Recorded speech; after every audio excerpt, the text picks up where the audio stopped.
Jadi toharatun nafas, imaratun nafas. Kalau kita bisa imaratun nafas, termasuk mengendalikan keinginan, insya Allah akan lahir nafas yang mutmainnah, jiwa yang tenang.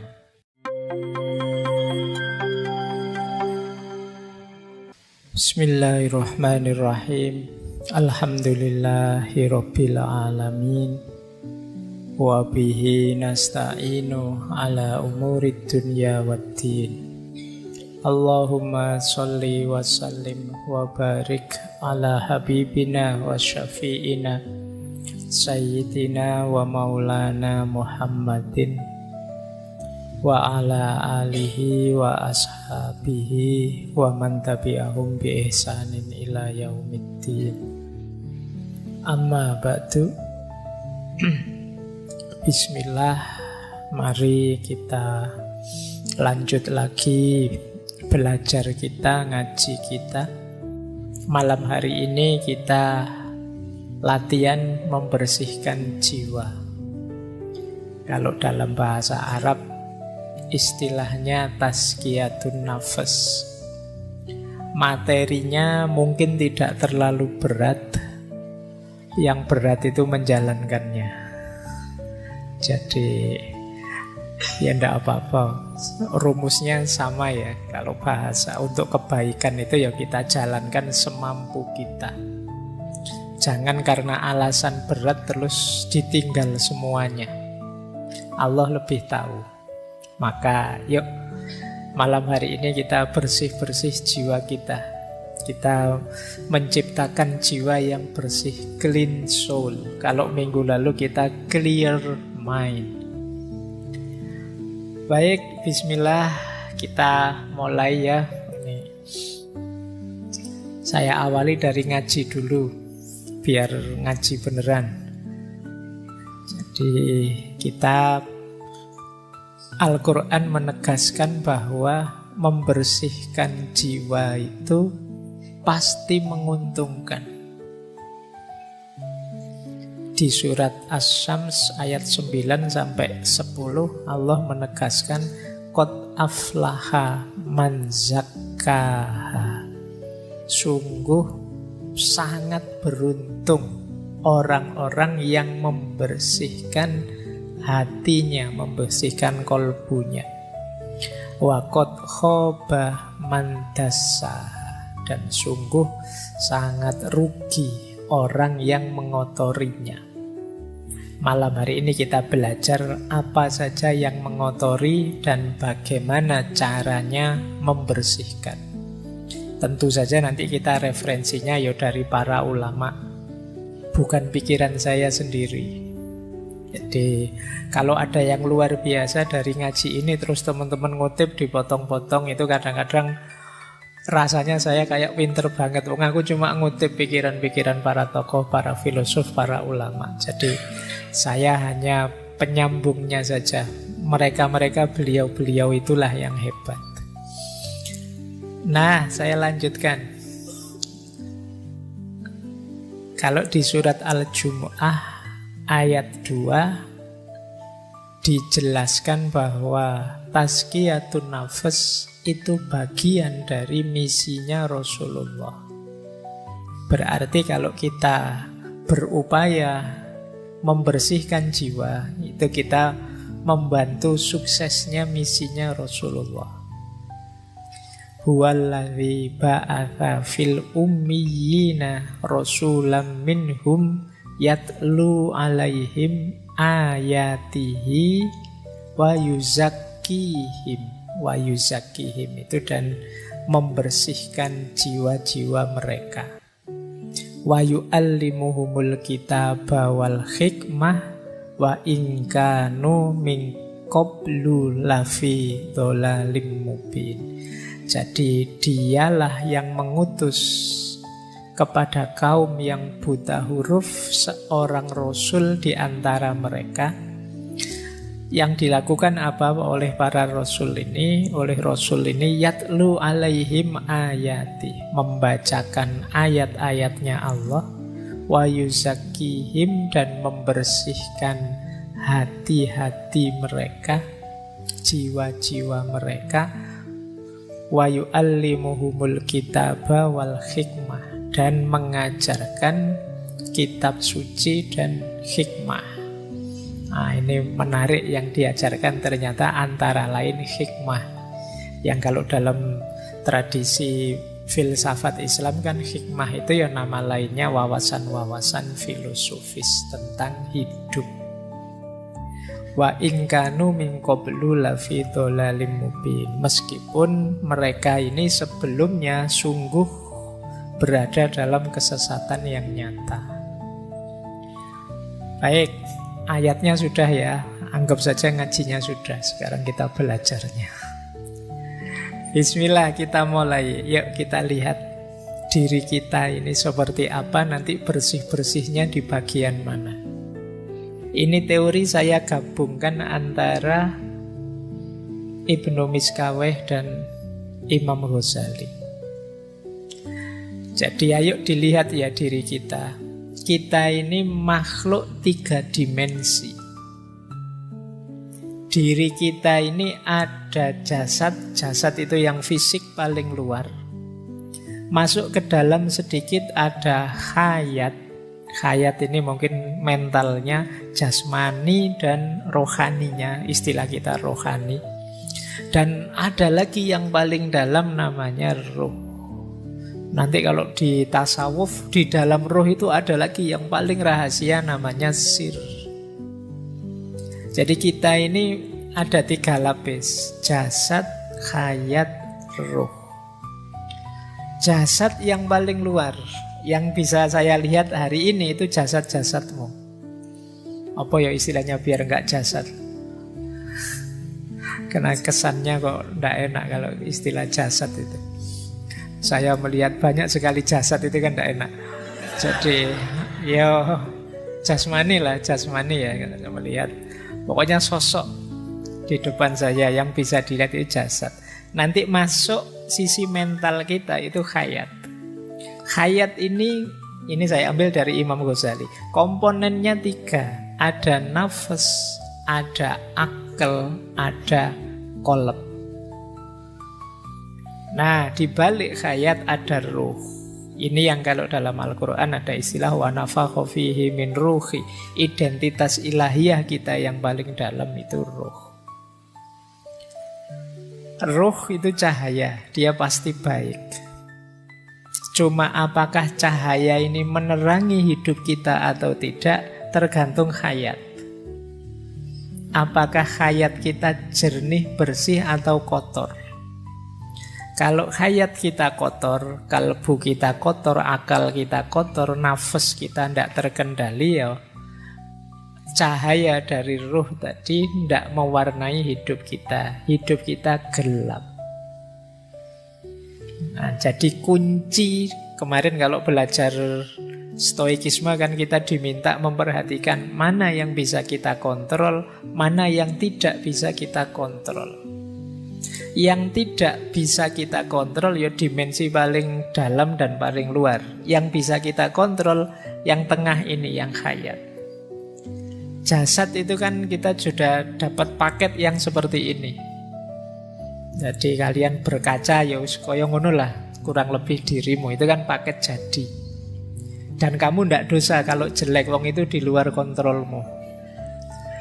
Iya, kalau istilahnya Imam Ghazali kan kholq itu ndak dosa, kalau khuluk itu dosa, pilihan. Tapi kalau kholq itu kita sudah dianugerahi seperti ini. Makanya kamu jangan minder.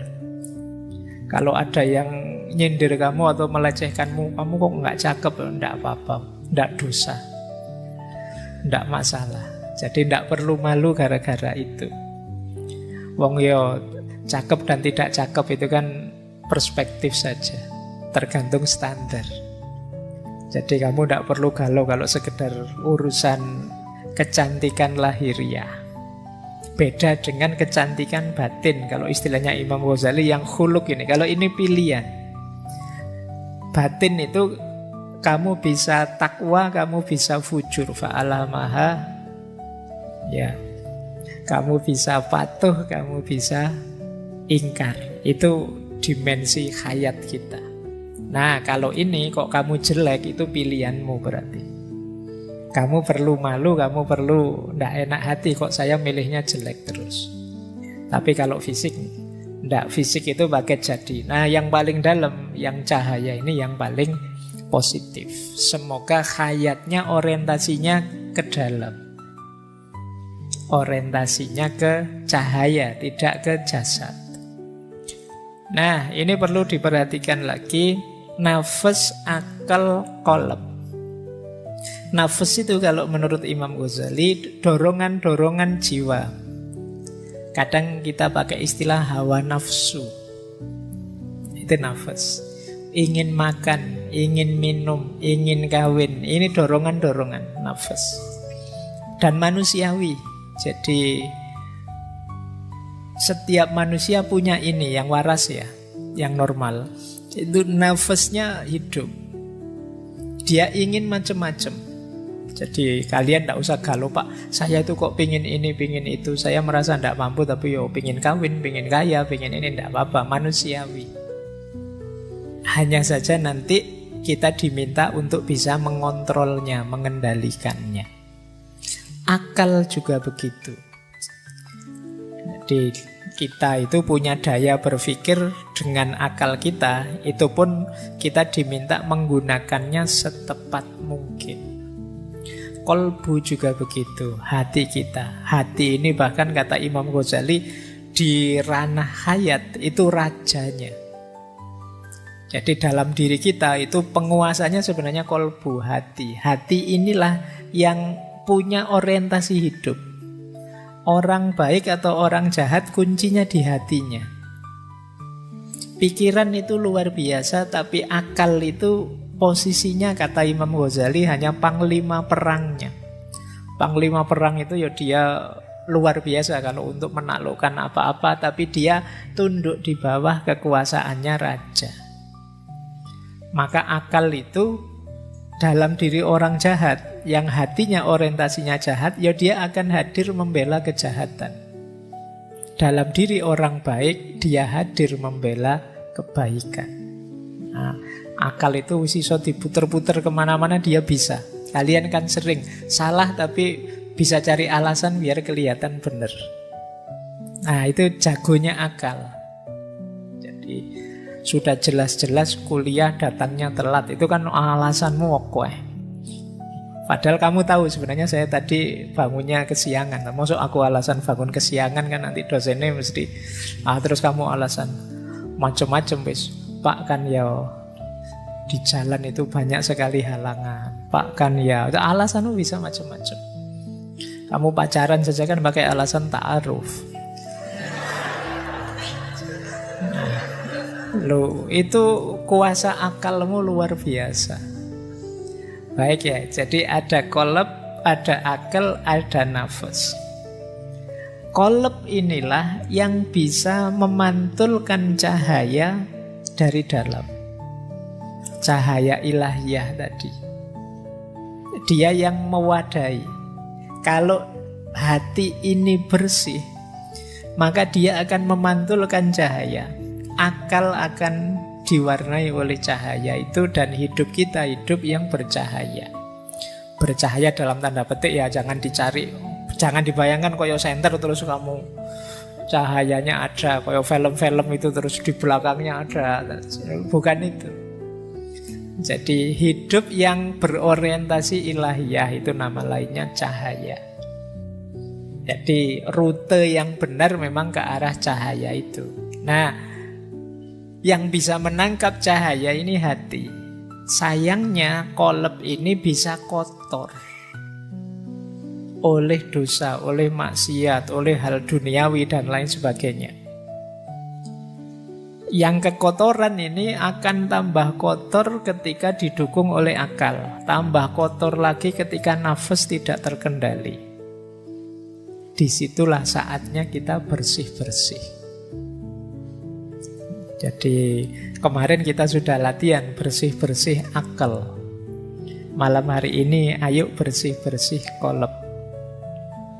Bersih-bersih hati. Ya di antara komponennya untuk bersih-bersih hati ya nafasnya kita bereskan dulu.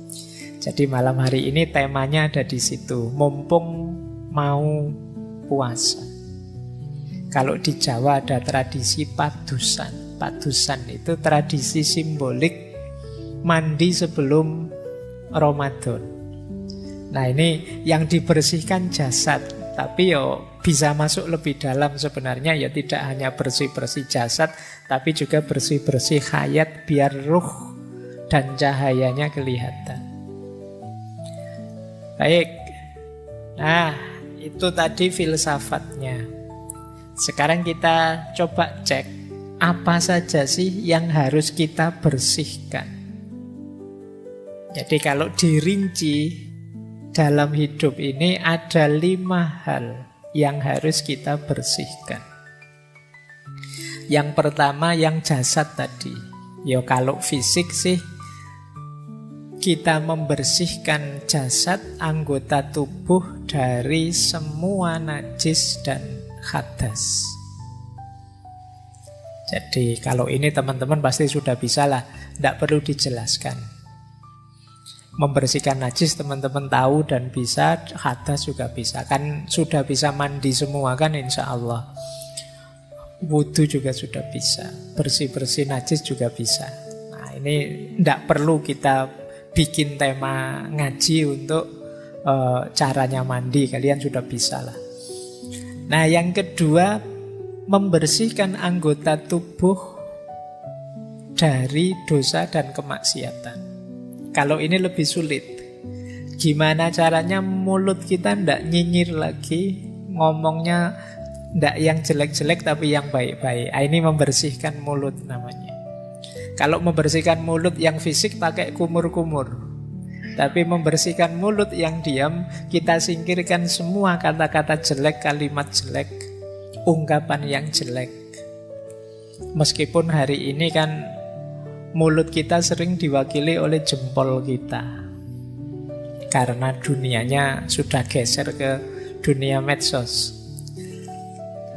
Mungkin kamu bilang, Pak, saya itu sekarang Pak, mengikuti hadis, Pak. Falyakul khairon aw liyasmut. Ngomong yang baik atau diem. Iya mulutmu diem tapi jempolmu aktif. Kalau nulis kamu nyelekit luar biasa. Bahkan kamu berani sekali kalau di medsos itu kan. Jadi maka ayo kita bersihkan juga. Jadi anggota tubuh berarti semuanya ya mulut, ya jempol, ya telinga, ya hidung, ya apa saja. Yuk kita bersihkan dari yang dosa-dosa dan maksiat. Jadi bersih-bersihnya levelnya lebih dalam meskipun menyangkut anggota tubuh. Jadi ternyata membersihkan tangan itu ya tidak sekedar cuci tangan, tapi juga membersihkan tangan dari perbuatan-perbuatan tercela. Jadi perbuatan yang menyakiti orang, menyusahkan orang misalnya. Terus ada lagi level 3, membersihkan pikiran dari yang negatif, yang merusak, yang sia-sia, yang overthinking. Minggu lalu kita membahas ini, alhamdulillah.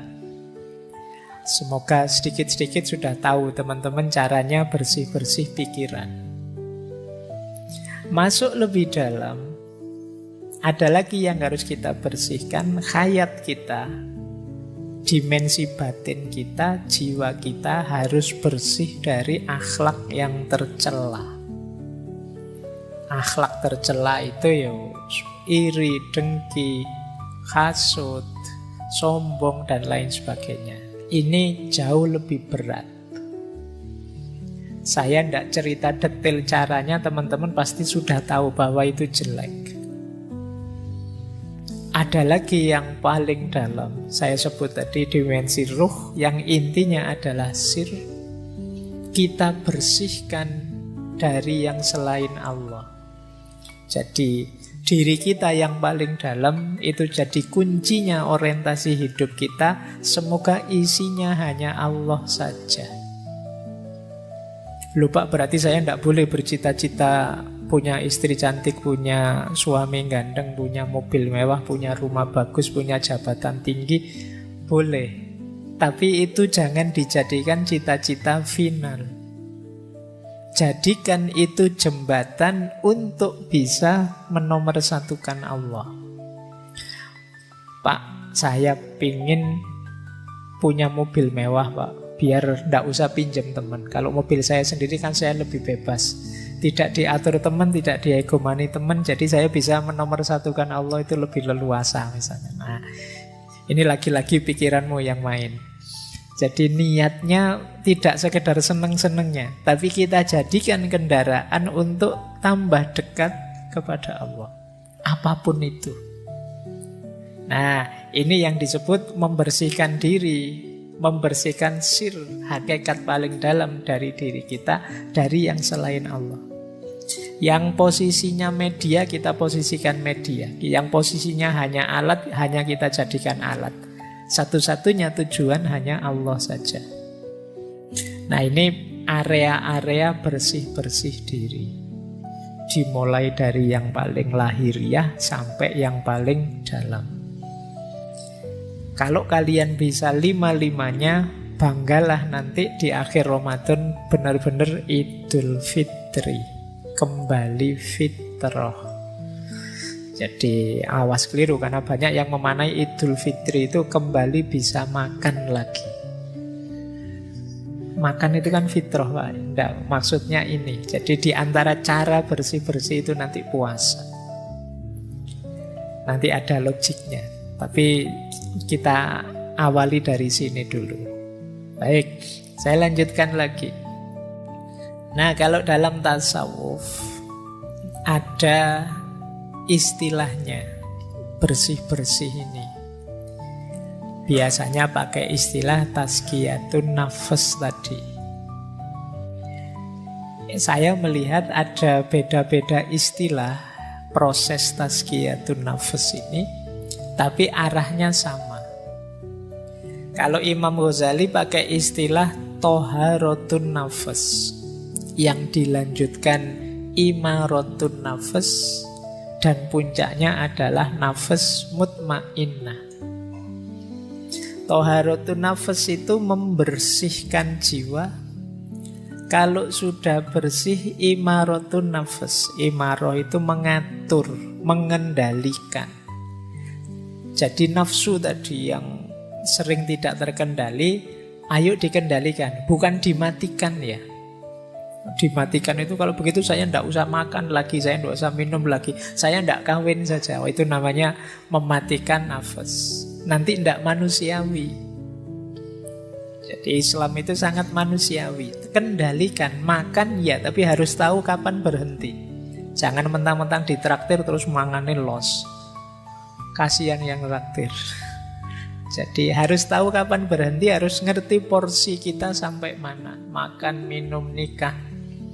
Jadi toharatun nafas, imaratun nafas. Kalau kita bisa imaratun nafas, termasuk mengendalikan keinginan, insya Allah akan lahir nafas yang mutmainnah, jiwa yang tenang. Nah, ini rumus pertama, versinya Imam Ghazali. Jadi dibersihkan, dikendalikan, akhirnya tenang. Beda lagi rumusnya Muhammad Abduh, pembaharu dari Mesir. Kalau beliau rumusnya istilahnya agak berbeda. Kata Abduh, yang pertama adalah tarbiyatun nafas. Tarbiyatun nafas itu mendidik jiwa. Jiwa kita itu liar, harus dijinakkan, dididik. Caranya dengan pembiasaan. Ini namanya tarbiyatun nafas. Kalau sudah sukses mendidik, baru langkah kedua apa? Istilahnya tazkiyatul akal. Tazkiyatul akal itu minggu lalu, membersihkan pikiran. Karena yang menyuplai informasi dalam diri kita itu akal. Ya bener kalbu rajanya, tapi info-info dari akal. Maka tazkiyatul akli itu membersihkan akal dari hal-hal yang jelek, yang negatif. Kemarin sudah saya ajarkan caranya bersih dari pikiran-pikiran yang ngeres misalnya. Itu tazkiyatul akli. Karena kalau tidak, ya pikiran itu akan jadi kacamata kita, cara kita memandang realitas sekeliling. Kalau kita menganggap hidup ini penderitaan misalnya, itu kan pikiran. Akhirnya kita murung. Tapi kalau kita menganggap hidup ini anugerah, kita pun ceria. Maka penting tazkiyatul akal. Jangan sampai pikiran-pikiran buruk, negatif bercokol di kepala kita. Karena dia akan mewarnai hidup kita. Jadi setelah kita didik jiwa, kita bersihkan akal. Dan puncaknya adalah tauhid. Ilaihi roji'un. Terminal terakhir tujuannya tetap Allah saja. Jangan yang lain-lain. Kalau masih Allah saja berarti rute kita masih benar. Tapi kalau masih ada tujuan-tujuan yang lain, harus diluruskan lagi. Puncaknya harus tauhid. Jadi bukan kemasyhuran, bukan nama besar, bukan kekayaan, tapi Allah saja. Nah, yang terakhir itu istilah teman-teman pastinya sudah kenal ya. Kalau belum kenal ya sekarang kenal lah paling enggak. Ada istilah takholli, tahalli, dan tajalli. Wis apal. Sudah bolak-balik dijelaskan. Takholli itu membersihkan. Kalau sudah bersih, tahalli diisi dengan yang baik-baik. Kalau jiwa kita terbiasa dengan yang baik-baik, maka dia akan tajalli. Menyaksikan yang hakiki dalam hidup dan tidak lagi tergoda oleh hal-hal artifisial. Tidak mudah terdistraksi. Tidak mudah tergoda. Jiwa yang sudah bertajalli itu ya dia akan fokus hanya pada Allah saja. Kayak teman-teman kalau sedang terpesona oleh sesuatu, itu kan ya tidak bisa dipalingkan dari keterpesonaan itu, ya ditonton terus. Itu namanya keterpesonaan terhadap sesuatu. Nah, ketika kita tajalli, ketika kita merasakan, memahami tentang hakikat ilahiyah, itu namanya tajalli, ya, kita akan fokus ke sana. Baik, jadi ada takholli, tahalli, tajalli. Masing-masing nanti ada caranya, ada tekniknya, dan di banyak ngaji sudah dijelaskan. Ini metodenya. Nah, saya tidak menjelaskan panjang-panjang biar kalian tidak pesimis. Karena biasanya kalau ngaji kayak gini itu, aduh Pak, kok berat Pak. Yo, pokoknya sekarang informatif dulu, nanti direnungi mana yang bisa dijalankan, dijalankan. Menarik saya ambil dari Ihya. Tanda-tanda jiwa kita masih kotor. Yang pertama apa? Kesulitan menjalankan fungsi ilmu, hikmah, dan makrifat. Ngaji sih saya tiap hari Pak, tapi kok menjalankannya kok berat ya Pak. Jangan-jangan jiwa kita masih kotor. Perlu ada yang dibersihkan. Jadi mungkin teman-teman, Pak saya itu ngaji filsafat sudah hampir 400 sesi saya ikuti sejak awal sampai akhir. Saya kok gini-gini saja ya Pak, tidak naik-naik kelas. Jangan-jangan ada kekotoran, ada yang harus kamu bersihkan dulu. Kan sering saya ilustrasikan itu, wadah yang kotor itu diisi barang bersih berapapun, yang bersih ketika masuk akan terkontaminasi jadi kotor. Maka coba dicek, kok saya merasa ilmu saya tambah tapi kualitas diriku tidak menambah. Jangan-jangan masih ada kotoran-kotoran. Coba dicek, apakah dosanya itu di anggota tubuh, dosa dan maksiat, ataukah terlalu fokus pada duniawi, lupa Allah dan lain sebagainya. Saatnya introspeksi.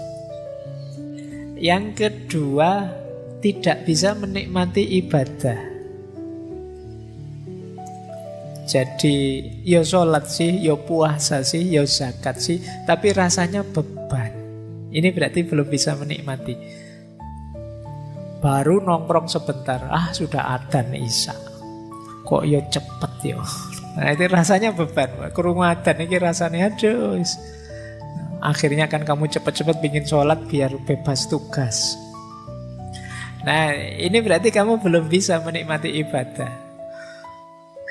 Para penceramah itu mungkin sebentar lagi akan banyak yang isinya Man fariha bidukhuli Ramadan, barang siapa yang gembira dengan datangnya Ramadan, dia bisa bebas dari api neraka. Terus kamu pura-pura gembira padahal kamu gerundel. Besok tidak bisa makan siang-siang ini. Wah, berat sekali nanti kuliahku. Asam lambungku bagaimana? Terus pokoknya kamu khawatirnya banyak, tidak ada gembira-gembiranya. Ibadah kok rasanya berat. Coba dicek, jangan-jangan ada sisi-sisi kotor yang harus dibersihkan. Entah di sisi yang mana. Dalam diri kita, teman-teman lebih tahu lah. Tidak usah cerita-cerita ke saya juga, nanti malu. Coba dimuhasabai sendiri. Saya ada kekurangan di mana, ada kekotoran di mana. Kok ibadahku berat rasanya? Rasanya masih beban. Kemudian ada lagi yang ketiga, asik malahan sibuk dengan hal-hal yang tidak berarti, tidak ada maknanya. Nah, coba dihitung. Dalam sehari kesibukan kita yang memang urgent, penting, bermakna, bermanfaat berapa persen? Kok lebih 50% aktivitas kita ternyata aktivitas yang sia-sia, tidak ada gunanya, tidak ada manfaatnya. Jangan-jangan ada banyak kekotoran dalam diri kita. Aku loh Pak, kok asiknya malah main HP, itu pun ya tidak jelas, cuma scrolling aja sejak tadi. Nah, jangan-jangan ada yang kotor dalam diri kita. Beribadah tidak asik, tapi melakukan hal-hal yang tidak ada maknanya asik. Saya itu Pak, kalau ngobrol sambil ngerokok, nongkrong, itu tidak terasa berjam-jam loh Pak. Asik saja. Tapi kalau sholat, mau pikir sebentar saja kok ya rasanya berat.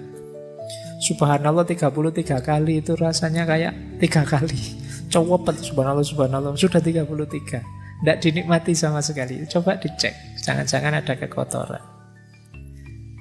Nah, ini juga ada sesuatu yang kita cintai sangat dalam, melebihi cinta kita pada Allah. Jangan-jangan masih ada kekotoran dalam diri kita. Kan biasa sebenarnya tiap orang itu punya ambisi, punya keinginan, punya cita-cita. Tapi rumusnya seperti saya bilang tadi, finalnya tetap harus Allah. Jadi Pak Opo tidak boleh mencintai sesama, mencintai yang kita cintai. Cintai saja, tapi jadikan cinta itu bagian dari cinta kita kepada Allah. Karena Allah Sang Maha Cinta, Dia menyukai aktivitas mencintai, maka aku pun mencintai. Jadi kita melakukan aktivitas mencintai itu bagian dari kepatuhan kita kepada Allah.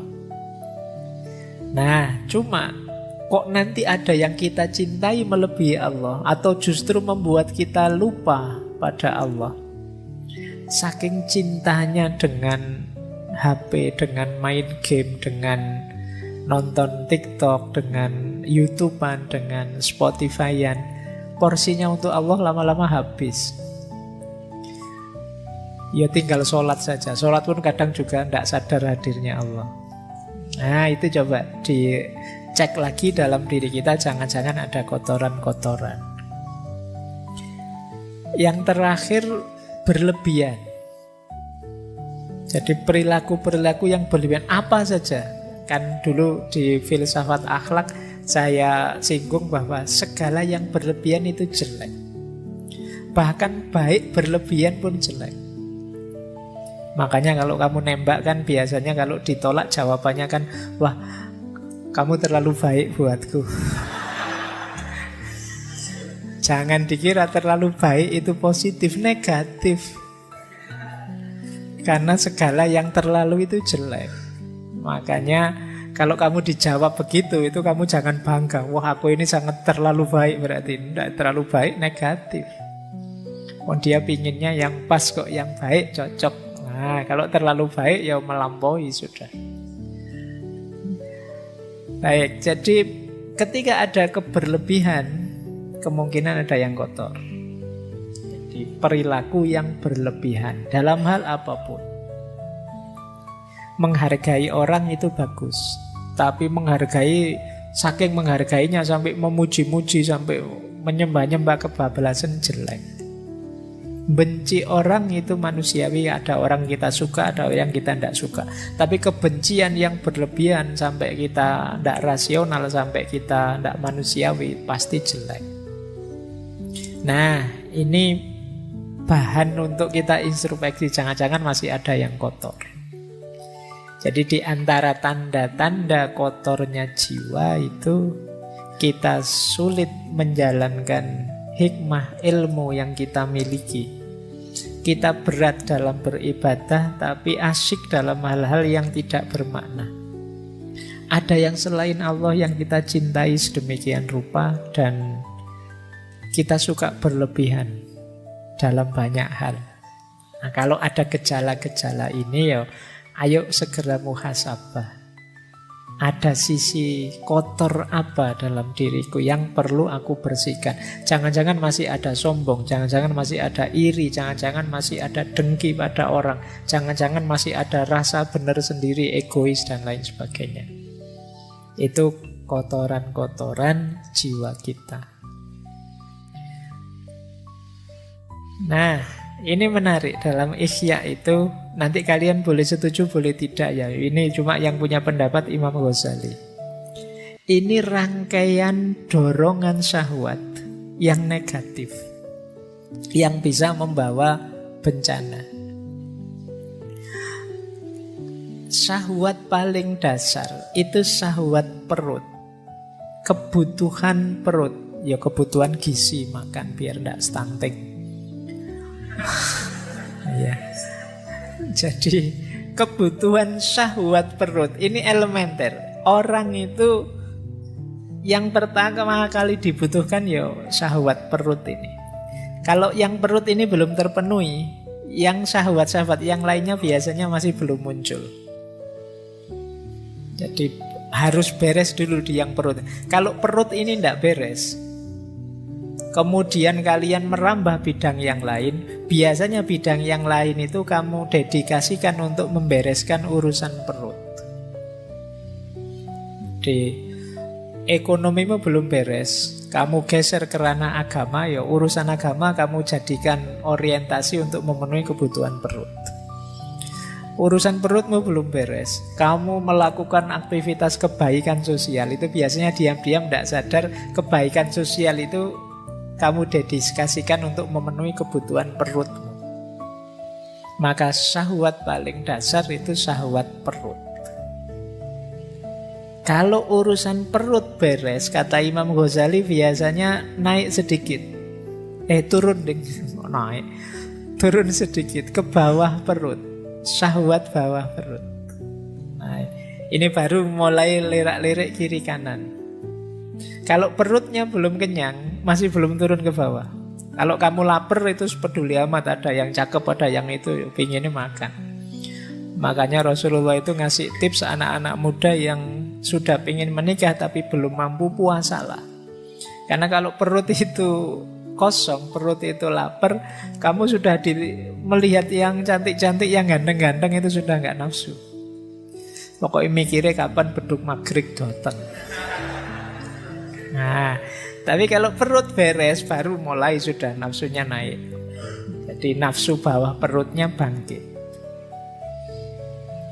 Kalau yang kedua ini juga terpenuhi, biasanya terus naik juga satu level lagi, muncul syahwat tentang harta dan kedudukan. Jadi mulai mikir status, mulai mikir kepemilikan. Aku harus kaya, aku harus berkedudukan. Kalau kemudian terpenuhi syahwat kedudukan dan harta ini, muncul penyakit lanjutannya, riya, sombong, pamer. Kalau riya, sombong, bermegahan, pamer ini muncul, biasanya hadir juga temannya, dengki, memusuhi orang, iri. Karena ada orang lain yang juga seperti itu, punya status yang tinggi juga, punya kedudukan yang tinggi juga, terus kita jadinya iri. Tadinya ingin sombong, bermegahan, kok ya saingannya banyak. Muncullah dengki, iri, bermusuhan. Nah, ini rangkaian nafsu syahwat, kata Imam Ghazali. Hati-hati dengan munculnya syahwat-syahwat ini, ya, bahwa manusiawi orang ingin memenuhi kebutuhan perutnya, ingin menikah, ingin hidup terjamin dengan harta, ingin punya kedudukan, tapi harus ngerti kapan direm. Harus sadar juga penyakit-penyakit ikutannya. Jadi ini pelajarannya untuk kita waspada. Nah, biar tidak terlalu ditelan oleh rangkaian syahwat ini, berarti puasa bisa jadi solusi. Karena ketika kita puasa, kita lapar, kebutuhan syahwatnya turun ke level yang paling awal. Sudah tidak mikir apa-apa, yang dipikir hanya perut, dan itu kita dapatkan setelah maghrib. Meskipun bahayanya biasanya begitu adzan maghrib buka puasa, kenyang, kumat lagi semuanya. Itu karena yang dasar ini terpenuhi sudah.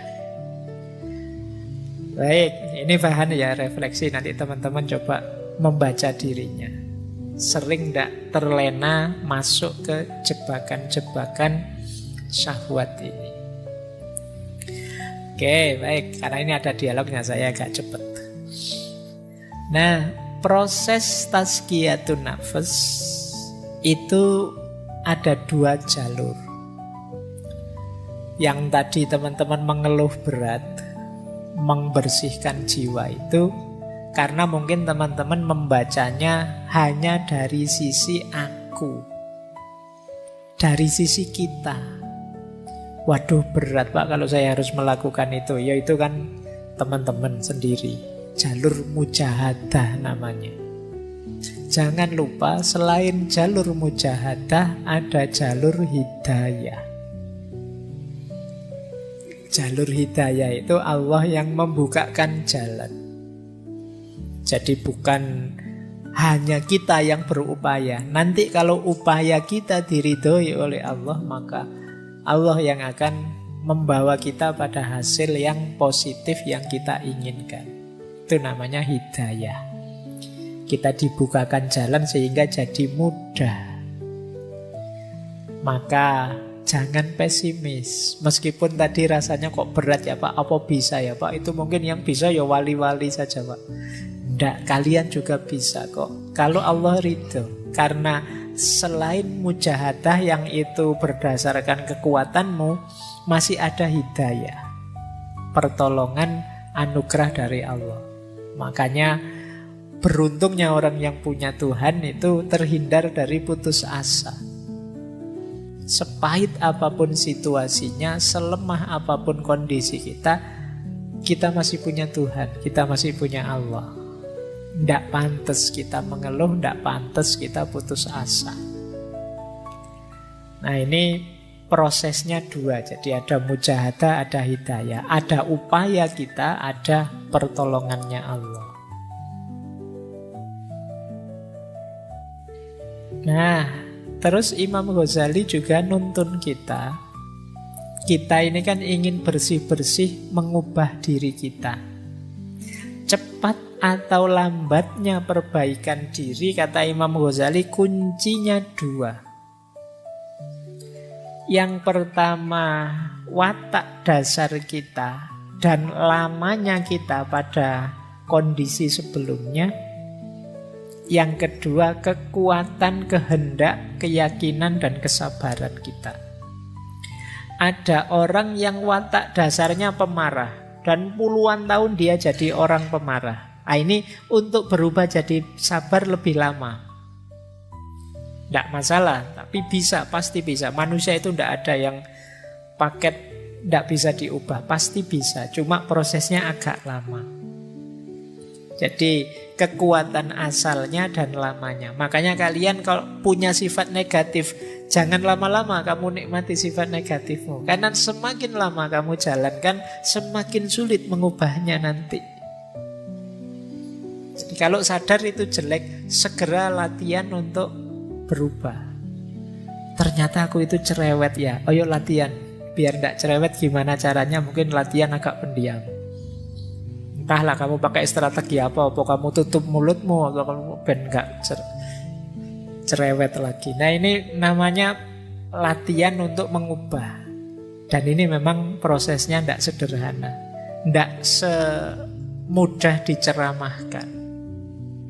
Kamu harus memulai, kemudian secara sabar mengubah diri pelan-pelan. Mungkin setiap waktu berkurang 1%, 1% sampai 100% berubah.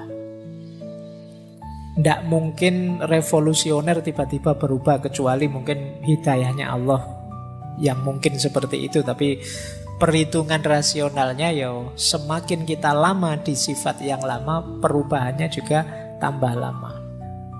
Dan yang kedua, kekuatan niat kita. Kekuatan niat ini ya kalau tidak pakai niat ya lama. Tapi kalau niatnya serius bisa lebih cepat. Kan kadang-kadang kita itu tidak percaya diri, akhirnya lama. Ada yang mantap sekali, bisa lebih cepat.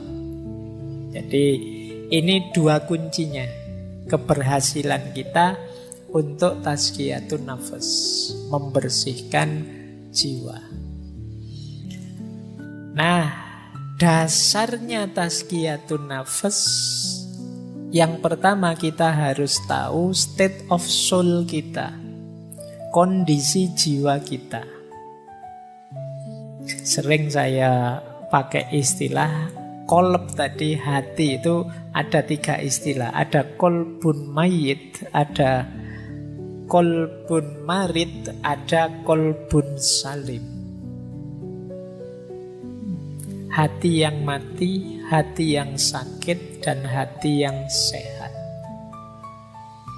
Kondisi jiwa kita ada di mana sekarang? Hati yang mati itu berarti kondisi jiwa kita namanya amarah. Amarah itu kondisi jiwa yang nyaman dalam keburukan. Tidak ada rasa tidak enak sama sekali kalau melakukan kejahatan. Ini kolbun mayit, hati yang mati. Menyakiti orang tapi seneng, rasa no kamu. Nah, itu berarti amarah. Kolbnya kolbun mayit. Ayo coba ya kita, semoga tidak ada di sini lah. Kalau ada cepet-cepet berubah. Bohong tapi seneng, ini yang biasanya bikin hoax. Bikin berita palsu, terus banyak orang ketipu, terus seneng. Wah ternyata hoaxku sukses loh ya. Tidak ada menyesal-menyesalnya sama sekali. Jangan-jangan hatimu sudah mati. Melakukan kejahatan kok seneng, melakukan dosa kok bangga. Jadi berarti kita ada di level amarah. Semoga paling tidak kita ada di level lawamah, atau alhamdulillah kalau mulhamah. Lawamah itu kondisi jiwa yang terjadi pertarungan di dalamnya antara yang baik dan yang buruk. Enaknya aku ini bohong apa jujur ya? Kalau bohong nanti kok dosa, tapi kalau jujur nanti aku tidak dapat apa-apa. Nah, itu kan pertarungan. Nah, jiwa yang lawamah bertarung tapi kalah. Akhirnya tetap bohong dan kemudian menyesal. Nah, ini lawamah. Kayak kalian buka HP terus diarahkan ke situs-situs yang tidak beres itu. Ini kalau tak klik mesti muncul gambar yang itu. Tak klik enggak ya? Tak klik enggak ya? Tapi kalau tak klik dosa. Tapi kalau enggak tak klik kok eman-eman. Siapa tahu ada yang baru. Misalnya. Itu kan pertarungan itu dalam jiwamu luar biasa. Kok terus kamu nekat, terus kamu buka terus. Ternyata gambar yang kemarin sama saja. Tapi terus kamu nonton, terus kamu nyesel, ngerti gini enggak tak klik tadi. Kamu sering nyesel karena melakukan kesalahan, jiwamu lawamah. Lebih bagus daripada amarah, karena kalau amarah kamu tidak menyesal sama sekali. Kalau lawamah kamu tahu itu dosa dan menyesal. Alhamdulillah kalau sudah mulhamah. Mulhamah itu ya satu akar kata dari alhama yulhimu ilhaman. Dianugerahi oleh Allah ilham untuk milih kebaikan.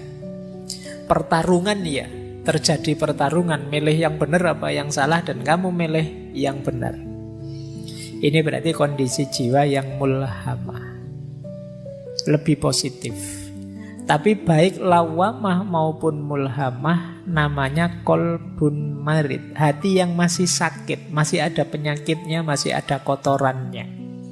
Buktinya apa? Masih ada pertarungan dalam jiwamu. Hati yang benar-benar sembuh levelnya adalah mutmainnah. Kalau mutmainnah, tidak ada pertarungan lagi. Otomatis kamu akan milih yang baik. Kok ada tawaran di HP seperti tadi, langsung ditinggal, tidak ingin nyoba-nyoba. Jadi kamu menghindari yang jahat dan nyaman dengan yang baik. Jiwamu jiwa mutmainnah. Ini yang disebut qalbun salim. Nah, sebelum bersih-bersih coba kamu cek. Kalau jiwamu kondisinya amarah, kolbun mayit, perjuanganmu agak berat. Karena kamu harus menghidupkan lagi hatimu. Kamu harus, kalau komputer itu kamu harus mereset terus diinstal ulang. Tidak bisa tiba-tiba ditambahi perbuatan-perbuatan atau cuma di uninstall beberapa softwarenya. Ini mungkin install total, itu harus dibuang semua, isinya diganti yang baru. Dan ini berat. Kalau kamu ada di kolbun marid, hati yang sakit karena masih ada kotoran-kotoran sedikit-sedikit, nah di sini tazkiyatun nafas yang tadi kita sampaikan bisa dipakai tips-tipsnya. Alhamdulillah kalau sudah mutmainnah. Kalau sudah mutmainnah tinggal menjaga istiqomahnya. Nah, jadi dasarnya ini ya, nanti coba dicek. Wah, saya sudah istiqomah Pak. Ya alhamdulillah, meskipun aku tidak percaya. Ya, coba lah kamu cek sendiri nanti. Kalau masih ada kotoran-kotoran, ayo dibersihkan. Baik, saya lanjut lagi. Ini strategi yang disampaikan oleh Imam Ghazali dalam Ihya. Untuk melakukan tazkiyatun nafas, jalannya 3. Yang pertama ilmu dan keyakinan, yang kedua riyadoh, dan yang ketiga mujahadah. Masing-masing ulama nanti punya tips, punya jalan sendiri-sendiri. Kalau ini saya ambil dari Ihya. Yang pertama apa? Ilmu. Tentu saja harus tahu ilmunya. Makanya malam hari ini itu kita konteksnya konteks ilmunya Mas Ian. Kita belajar bagaimana tazkiyatun nafas yang pas, yang cocok, yang benar, yang sesuai. Jangan sampai kita ingin bersih-bersih malah mengotori. Mungkin karena sapunya tidak cocok. Nah, di sini perlunya ilmu. Kalau sudah dapat ilmunya, mantaplah, yakinlah. Kalau masih ragu-ragu, kalau masih belum yakin, ya agak berat. Apa-apa itu kalau setengah-setengah, yakinnya kan tidak maksimal. Jadi kalau sudah dapat ilmunya, yakinlah. Baru kemudian riyadoh. Riyadoh itu makna letternya sebenarnya latihan. Nah, Imam Ghazali mengutip gagasannya, ada banyak yang dikutip. Saya ambil 2, Yahya bin Mu'az Ar-Razi dan Sufi besar Sahal Al-Tustari. Kalau riyadoh versi Syekh Yahya bin Mu'az Ar-Razi, yang dilakukan apa? Menjaga makanan, menahan mata, mengendalikan mulut, dan pemaaf. Jadi menjaga makanan berarti puasa lebih simpel, atau makan jangan berlebihan. Kemudian tidur juga jangan berlebihan, menahan mata. Kemudian mengendalikan mulut dan pemaaf. Jadi kata Syekh Yahya bin Mu'az ini, strategi-strategi ini efektif untuk detox, membersihkan kotoran-kotoran kolbu. Kalau Syekh Sahal mirip saja, mengempiskan perut, menyedikitkan tidur malam, tidak banyak bicara dan menjauh dari manusia. Kenapa harus menjauh dari manusia? Ya karena godaan paling berat itu manusia. Godaan dari makanan saja mungkin tidak terlalu menggoda, tapi begitu ada manusianya yang bareng makanan itu bisa sangat menggoda. Kamu puasa, ada es teh di depanmu sak gelas, itu biasa. Tapi begitu ada orang minum es teh di depanmu, itu kan rasanya beda. Jadi ya agak jauh lah. Manusia itu memang makhluk penggoda yang luar biasa. Jadi kata para sufi, yo, agak menjauh sebentar. Ya mungkin semacam uzlah atau yang agak berat namanya kholwat. Dalam rangka apa? Bersih-bersih dulu. Nanti kalau sudah bersih, terjun sudah tidak mudah terpengaruh lagi. Ini namanya riyadhah. Riyadhah itu latihan. Ya memang kalau latihan itu berat.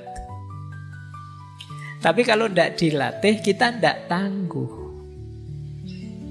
Maka ya memang harus siap ada pengorbanan-pengorbanan.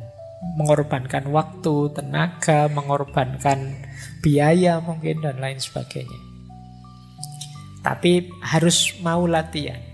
Tidak senang-senang saja, tidak bisa. Pak, saya ingin tasfiyatun nafas tapi jalur santai gitu loh Pak. Yang senang-senang yang itu ya. Ya tidak jadi tasfiyatun nafas nanti. Nah kalau riyadhah bisa kita jalankan, harus diimbangi juga dengan mujahadah. Kalau mujahadah itu azam yang kuat, amal baik diperbanyak, sabar dan istiqomah. Niatnya yang kuat, diisi lebih banyak amal baik, kemudian sabar serta istiqomah. Jadi ilmu, keyakinan, riyadhah dan mujahadah. Ini tips untuk tazkiyatun nafas dari kitab Ihya Ulumuddin. Saya lanjutkan. Kalau ini level-levelnya, ini rankingnya. Teman-teman sampai ranking berapa saya tidak tahu. Pembersihan jiwa. Ini dalam tasawuf, ya tentu saja bersih-bersih paling dasar itu bersih dari dosa, maksiat. Ini kelas 1. Kelas 1 maksudnya kelas paling awal ya, bukan kelas 1 itu kelas VIP. Jadi kelas paling dasar. Kalau kita masih belum bisa bertarung melawan dosa dan maksiat, ya naik ke level atasnya masih berat. Jangan dibantah biasanya terus, Pak manusia itu kan wajar, makhlul khotok wan nisyan Pak. Ngayalmu kan sering begitu. Iya, tapi maksudnya sirna segala dosa itu di batin kita tidak ada niat, tidak ada keinginan secara sengaja melakukan dosa. Tidak nabrak norma secara sadar. Itu level awal. Tahu salah ya dihindari, tahu dosa ya tidak ditabrak. Bahwa kadang-kadang ada khilaf, lupa, tergelincir secara tidak sadar, ini manusiawi, bisa kita ikuti dengan tobat.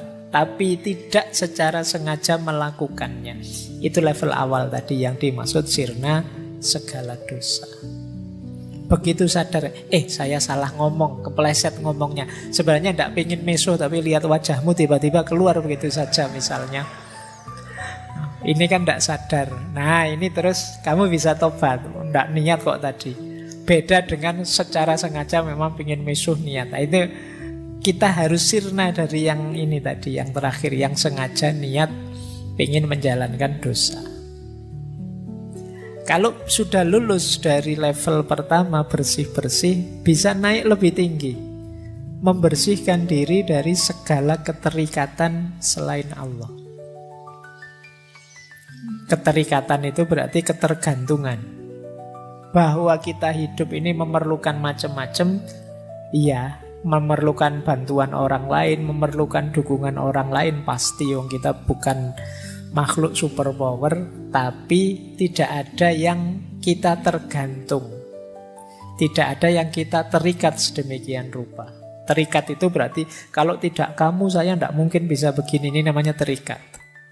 Kalau tidak karena pertolonganmu teman saya tidak bisa sesukses ini, maka kamu harus nolong aku terus, ini namanya terikat.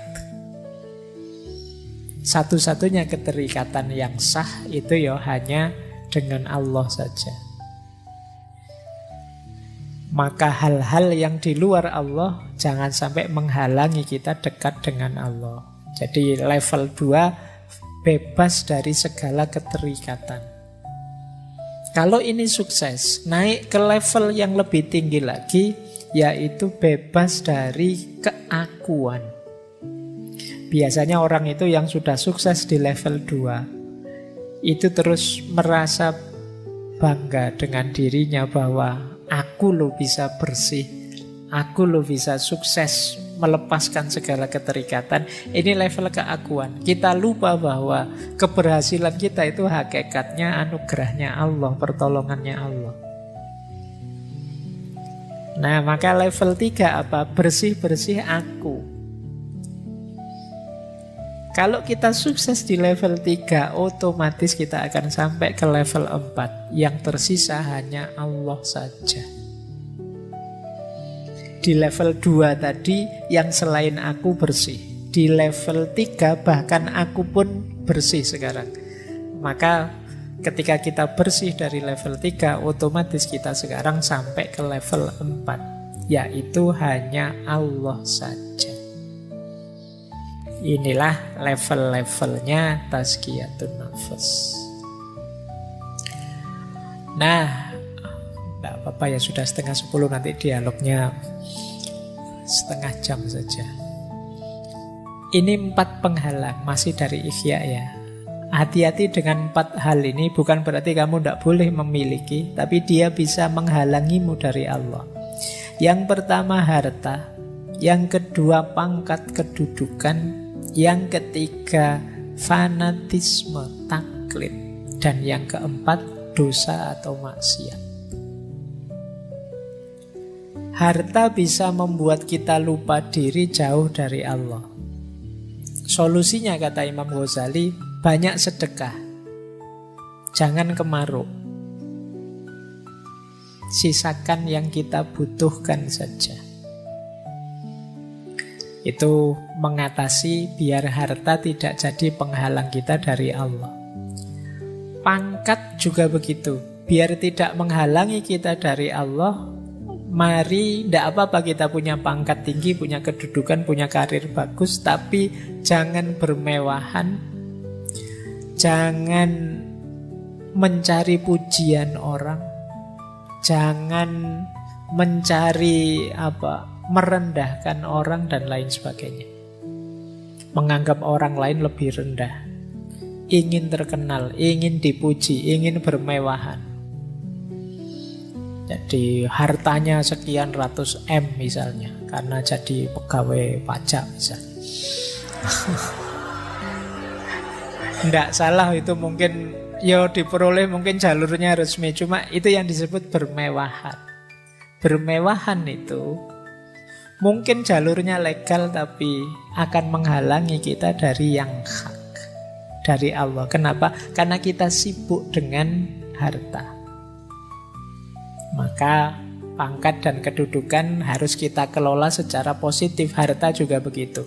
Ada lagi yang menghalangi kita dari hak, fanatisme, taklid. Baik pada kelompok, aliran, orang, tokoh atau siapapun. Ini bisa jadi hijab kita untuk dekat kepada Allah. Bisa menggeser orientasi harusnya ke Allah, tapi ke yang kita takliti atau kita fanatiki. Dan yang keempat tentu saja maksiat. Maksiat itu pasti akan jadi hijab kita dari Allah. Baik, masih ada. Ini petunjuk praktis. Nanti teman-teman coba direnungi ya. Ini menarik. Imam Ghazali memberi petunjuk praktis dalam Ihya. Ini saya agak merangkum dari kitab Ihya. Kotorannya apa, jalan bersih-bersihnya apa.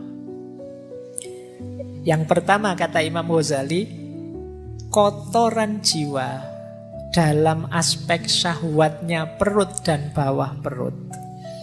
Jalan tazkiyatun nafasnya dua. Yang pertama puasa, yang kedua menikah. Nah, jadi kok ujian kalian selalu saja urusannya perut dan bawah perut? Ya, satu di antara dua. Kalau bisa menikah, menikahlah. Kalau enggak, puasalah. Syukur-syukur bisa dua-duanya, ya puasa ya menikah. Jadi jalan bersih-bersihnya itu. Kalau sudah menikah, itu kan syahwat kemaluan terkendali. Ada jalurnya untuk dilampiaskan secara halal. Syahwat perut bisa dikendalikan lewat puasa. Jadi maka bersih-bersih syahwat perut dan kemaluan bisa lewat puasa, bisa lewat menikah. Kalau kotoran yang muncul dari lisan, dari mulut, ada 4 jalannya. Yang pertama tafakkur, yang kedua zikrullah, yang ketiga muhasabah, muraqabah, mujahadah, agak berat. Yang keempat ingat mati. Padahal ini cuma mulut saja, berarti betapa bahayanya mulut itu. Jalan bersih-bersihnya banyak. Tafakkur itu kita sibukkan pikiran kita dengan Allah dan kekuasaan dan keindahannya. Itu tafakkur. Ketika kita sibuk dengan Allah, mulut kita ya tidak akan ngomong yang aneh-aneh lagi. Atau sudahlah, daripada ngomong yang aneh-aneh, mulut kita secara sengaja kita buat pikir saja, aman sudah. Atau muhasabah, muraqabah, mujahadah. Ini sederhananya adalah kita sadar Allah selalu mengawasi. Ini membuat kita terjaga. Mau maki-maki, diawasi Allah, malu saya. Mau ngomong jelek, malu saya. Ini muraqabah. Bisa untuk obatnya penyakit lisan. Dan yang keempat, ingat mati. Jadi kita sadar bahwa akhir hidup kita pasti maut, mati. Dan kita tidak tahu kapan hadirnya itu. Maka akan lebih mengontrol diri kita. Terus yang ketiga, kalau ada penyakit marah, dengki, iri hati, jalan tazkiyatun nafasnya yang pertama dengan sabar dan syukur, memaafkan dan kasih sayang. Yang ketiga membaca Al-Quran. Sabar dan syukur berarti ini nanti bisa mengatasi dengki dan iri kita pada orang lain. Jadi kita itu kan marah pada orang sampai kemudian kita dengki dan iri padanya karena kita tidak sabar terhadap dia. Kalau kita bisa menghidupkan kesabaran dan kita bisa bersyukur dengan apa yang kita miliki, kita tidak akan iri. Apalagi kita bisa memaafkan dan berkasih sayang dengan orang lain, kita tidak akan marah, dengki, dan iri. Kalau masih sulit, ayo sibuk mengaji saja, baca Al-Quran. Biar pikiran kita tidak kotor isinya kemarahan, kedengkian, iri hati. Daripada posting aneh-aneh yang tidak jelas, wis ngaji saja. Daripada buka Twitter, buka Instagram yang bikin telinga panas, mata panas, jempol panas, ayo ngaji. Kata Imam Ghazali, baca Al-Quran saja. Yang keempat, cinta dunia. Cinta dunia bisa kita bersihkan dengan ingat mati, taubat, dan zuhud. Semakin kita ingat mati, semakin kita tidak cinta dunia. Semakin kita bertobat, semakin kita tidak cinta dunia. Semakin mental kita terbentuk zuhud, kita tidak akan cinta dunia. Nyambung dengan cinta dunia, cinta harta dan kikir. Tipsnya 2, zakat, infak, sedekah. Yang kedua zuhud. Ini masuk akal karena kalau kita terlalu cinta harta biasanya berat untuk zakat, infak, apalagi sedekah.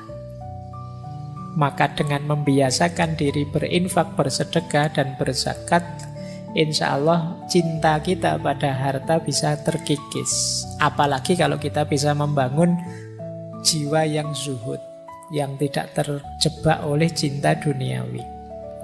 Yang keenam, cinta kedudukan dan riya. Riya itu ingin pamer. Biasanya orang itu kalau sukses, kalau berhasil itu muncul keinginannya riya. Jangankan kesuksesan besar, kadang sukses kecil saja kamu ingin pamer. Kamu misalnya, wah fotoku kok bagus ya, ini angle-nya pas itu. Oh, terus kamu cepet-cepet ingin posting, ingin pamer. Padahal itu kebetulan, itu pun ya filter saja. Pengen pamer. Pokoknya opo-opo kamu pengen tampil, pengen pamer. Kamu eman-eman kalau ada momen hidupmu yang menurutmu bagus dan orang lain tidak tahu. Ini harus tahu semua ini. Nah, kamu dapat nilai A misalnya, kamu foto itu di anumu, terus kamu besarkan, kamu alhamdulillah ternyata usaha tidak mengkhianati hasil misalnya. Nah itu kamu hari ini itu wes kelakuanmu begitu. Kata Imam Ghazali, mental pamer ini bisa dididik dengan uzlah. Uzlah itu menjauh sebentar. Kenapa kamu ingin pamer? Ya karena kamu banyak teman terlibat terus dengan mereka, sehingga ada kecenderungan ingin lebih tinggi, sehingga terus kamu pamer ke mereka. Kalau kamu agak uzlah, menarik diri, kamu tidak ingin pamer. Mau pamer ke siapa wong yo? Kamu sedang menarik diri, tidak bercampur dengan mereka. Jadi melatih jiwa untuk tidak pamer itu antara lain uzlah. Sementara obatnya takabur dan ujub. Takabur itu sombong, ujub itu merasa besar.